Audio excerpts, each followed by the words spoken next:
Welcome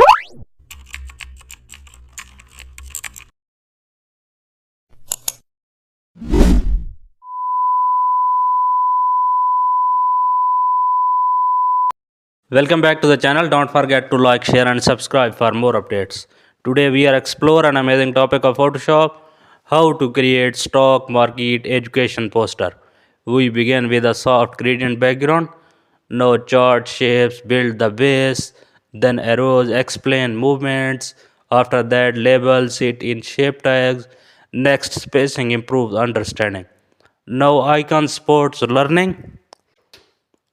Then rounded corners, soften visuals. After that, shadows add depth. Next, alignment ensure clarity.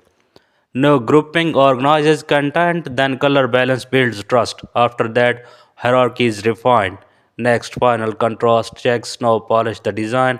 The poster feels educational